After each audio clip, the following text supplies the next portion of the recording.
Tielo mar 11 mag tuke golf moser kod bengi mar NCBA nobagi alap ma the par 72 Nyali Golf and Country Club kendo ywayo jotugo maromo 180 bende nonywando jotugo marowere 6. Olaf Grothi matugo ne tim mar Nyali Golf Club nomoro johera mage bang' bedo jaloch e kind jotugo duto.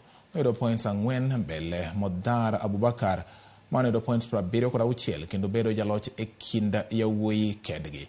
Jimmy King'ori notieko thuolo mar 2 bang' yudo points 77. E kidieny mar Wakeini Mary Kandu notieko thuolo mokwongo bang' yudo points 82 kendo loyo Trufena Oyaro manotieko thuolo mar 2. Alisa Jamal nobedo jaloch e kind rawere. Jaloch nong'ado tiko mar Tielo mar finals ibiro bagi dwe mar 12 e alap ma Sigon Golf Club.